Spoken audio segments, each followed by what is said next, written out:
नाजरीन आदाब एवं टीवी में आप तमाम का खैर मकदम है।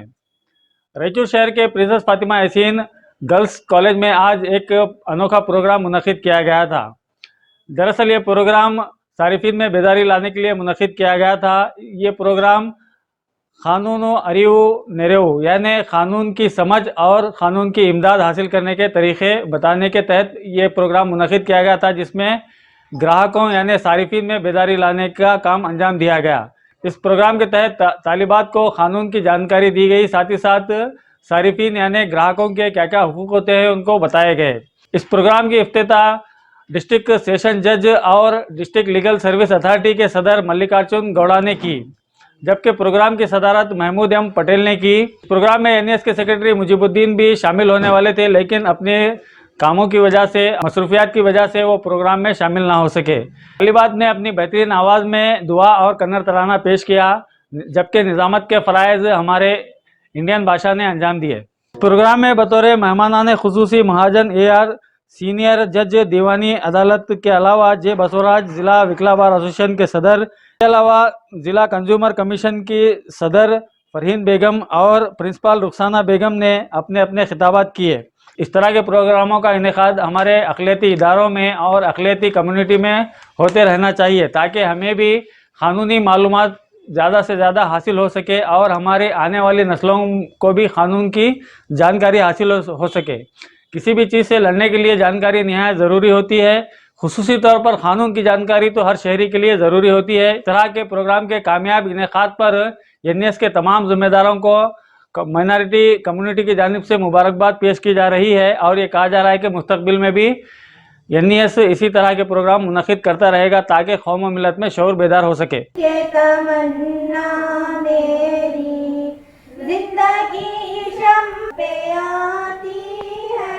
सीखने मिलता है कि वक्त की कदर किस तरह की जाती है। 10 बजे बोले तो करेक्ट 10 बजे पूरे लोग यहाँ पर थे। हम अक्सर वेट करते हैं 10 बजे 10:30 को होने वाले वेट सोचते, मगर आज ये देखकर हमारे को सीखना भी जरूरी है कि वाकई में वक्त की कदर करने वाला ही कामयाब होता है। तो लीजिए, मैं हमारे बीच जो आए आज के जो खास गौरवान्वित का श्री मल्लिकार्जुन गौड़ा साहब जो डिस्ट्रिक्ट जज हैं, उनसे मैं गुजारिश करता हूं कि अपने ख्यालात का इजहार करें। Speak in English or in Urdu, because I am not having fluency over Urdu, but I can understand. And for the first time in my life, I am intending to give my speech in Urdu, because if I speak in Urdu, most of you can understand it, and if I commit any mistake, you will excuse me also, because you will appreciate my efforts in speaking in Urdu. So, with the permission of chair, I would like to speak in Urdu. हमारे लिए खुशनसीबी होगी sir. No, it is my pleasure. No sir. आप सबको मालूम है आज का subject है ये कंज्यूमर्स प्रोटेक्शन एक्ट। जिंदगी में बहुत डेंजरस थिंग बोले तो धोखा। हमको कोई धोखा दिया बोले तो हम मान नहीं सकते। क्यों बोले तो आदमी तो होंगे क्या, व्यापारी होंगे क्या तो होंगे। क्यों बोले तो we trust everyone that he is good, his things are goods and his service is good. If we find any defect in the same, then we have to get protected ourselves by invoking the provisions of the act. इससे पहले ये कानून नहीं था। जो कानून नहीं रहे तो भी आदमी भरोसे के ऊपर व्यापारी करते थे, सब बेचते थे। ಇನ್ಶೂರೆನ್ಸ್ ಇದ್ದು ಗಾಡಿನೇ ನಡೆಸಿದ್ರೆ ಆ ಪರಿಹಾರ ಕೊಡಲ್ಲ। ಆ ನಡೆಸಬೇಕಾಯ್ತಂದ್ರೂ ಡ್ರೈವಿಂಗ್ ಲೈಸೆನ್ಸ್ ಇರಬೇಕು। ಮತ್ತು 2 ವೀಲರ್ ಇತ್ತಂದರೆ ಎಷ್ಟು ಜನ ಕೊಡಬೇಕು, ಇಬ್ಬರು ಕೊಡಬೇಕು, ಇನ್ನೊಂದು ವೆಹಿಕಲ್ದಾಗ ಎಷ್ಟು ಕೊಡಬೇಕು, ಹೆಂಗೆ RC ಬುಕ್ ಪ್ರಕಾರ ಆ ಒಂದು ನಾವು ಬರೀ ಪಾಲಿಸಿ ತೊಗೊಂಡಿವಿ ಅಂದರೆ ನಾವು ದೇವರಾಗಲ್ಲ। ಆ ಪಾಲಿಸಿ ಜೊತೆಗೆ ಕಾನೂನುಗಳನ್ನು ಪಾಲನೆ ಮಾಡಿದಾಗ ಮಾತ್ರ ನಾವು ದೇವರಾಗ್ತೀವಿ। ಅದಕ್ಕಾಗಿ ಈ ಗ್ರಾಹಕರ ಒಂದು ಕಾನೂನಿನ ಬಗ್ಗೆ, ಪ್ರೊಟೆಕ್ಷನ್ ಬಗ್ಗೆ ನಮ್ಮ ಪ್ರಭುದೇವ್ ಪಾಟೀಲ್ರವರು ವಿಸ್ತಾರವಾಗಿ ಹೇಳ್ತಾರೆ। ಈ ಒಂದು 4 ಮಾತನ್ನು ಹೇಳಿ ಜಾಗೋ ಕಾಕ್ ಜಾಗೋ ಅಂತೇಳಿ ಎಲ್ಲ KVAT ಎಂತಾರೆ ಅಂತ ಬರ್ತದೆ। ಹಾಗಾಗಿ ಅದನ್ನು ಸಹಿತ ನಾವು ಅರ್ಥ ಮಾಡ್ಕೋಬೇಕು. ಈಗ ನಾವು ಈಗ ಸರ್ವಿಸ್ ಓರಿಯೆಂಟೆಡ್ ತಗೊಳ್ಳೋದಾದ್ರೆ ಸರ್ವಿಸ್ಗೆ ನಾವು ಎಲ್ಲನೂ ಸರ್ವಿಸ್ ಈಗ ಇಲ್ಲಿ ಕರೆಂಟ್ ಇದೆ, ಇಲೆಕ್ಟ್ರಿಸಿಟಿ ನಾವು ತಗೊಳ್ತೇವೆ. ಜವಾಬ್ದಾರಿ ಯಾರ್ದು? ಜೆಸ್ಕಾಮ್ದವ್ರು. ಇಲ್ಲಿ ಪರ್ಟಿಕ್ಯುಲರ್ ಹೇಳಬೇಕಾದ್ರೆ ಎಲ್ಲಿವರೆಗೆ ಇಲೆಕ್ಟ್ರಿಕ್ ಪೋಲ್ ಬರ್ತದಲ್ಲ ಅಲ್ಲಿ ನಾನು ಕೊಡದೆ ಹೋದ ಪಕ್ಷದಲ್ಲಿ, ಪರಿಹಾರ ಕೊಡದೆ ಹೋದ ಪಕ್ಷದಲ್ಲಿ ಅವನಿಗೆ ಶಿಕ್ಷೆ ಕೊಡೋ ಅಧಿಕಾರ ನಮ್ಮ ಗ್ರಾಹಕ ಆಯೋಗಕ್ಕಿದೆ. ಅದೇ ರೀತಿ ಹೆಚ್ಚಿನ ಪರಿಹಾರ ಕೊಡ್ಸಕ್ಕೂ ಗ್ರಾಹಕರ ಆಯೋಗಕ್ಕಿದೆ. ಮತ್ತೆ ವಿಶೇಷವಾಗಿ ಹೇಳ್ಬೇಕಂತಂದ್ರೆ, ಈಗ ತಾವು ಜಾಹೀರಾತು ನೋಡಿ, ಯಾವುದೇ ಒಂದು ಜಾಹೀರಾತು ನೋಡಿ ಅಡ್ವರ್ಟೈಸ್ ನೋಡಿ ತಗೊಂಡು ಜಾಸ್ತಿ. ಆ ಜಾಹೀರಾತಿನ ಅಡ್ವರ್ಟೈಸ್ ಅನ್ನ ಷರತ್ತುಗಳು ಬದ್ಧಗಳು ಬಹಳ ವಿಶ್ಲೇಷಣೆ ಅವರು ಸಣ್ಣ ಕಲಂದಲ್ಲಿ ಮಾಡಿರ್ತಾರೆ, ಬಹಳ ಕ್ಲಿಯರ್ ಕಾಣ್ಲಾರ್ದಂಗೆ ಮಾಡಿರ್ತಾರೆ. ಆ ಷರತ್ತು ಬದ್ಧಗಳ ಅನುವಾಗಿ ನಾವು ತಗೋಬೇಕು ಹೊರತು ನಮ್ಮ ಒಂದು ಅಟ್ರಾಕ್ಷನ್ ಆ್ಯಡ್ ನೋಡಿ ತಗೊಂಡ್ರೆ ಅದಕ್ಕೆ ನಾವು ಮೋಸ ಹೋಗ್ತೀವಿ.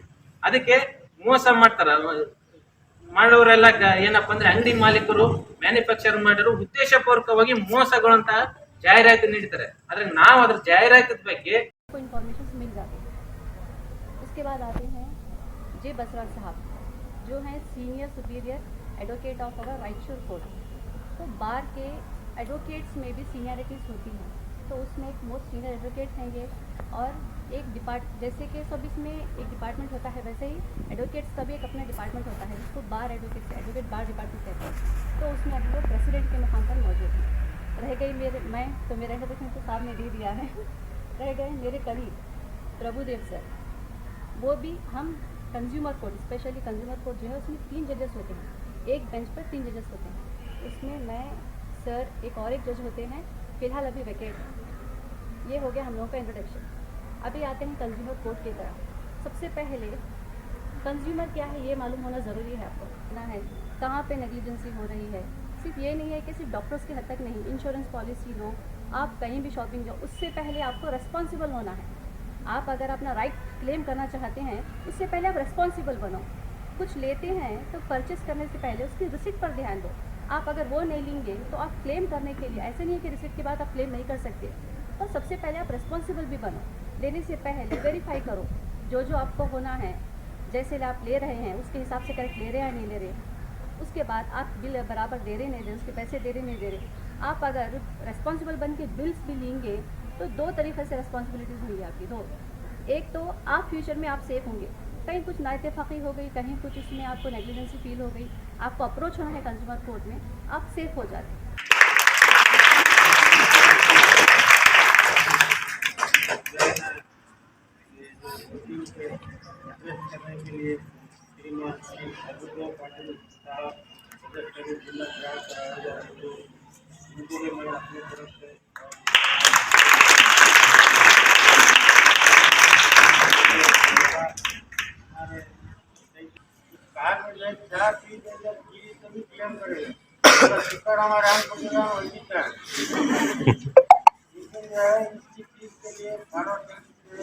और ये मिनिमम क्वालिफिकेशन, मिनिमम अलर्टनेस को इंसान को कराना कि हमारे को धोखा दे रहे, एक बार ये बार ऐसा धोखा किसी हमारे के अंदर माशरे में नहीं होना। बोले तो हमें चीज़ों को देखना चाहिए, चीज़ें लेना चाहिए, और जो है ये चीज़ जो है इसके अंदर आती है नहीं आती है, इसके लिए भी हमारे जो है मिनिमम नॉलेज तो रहना।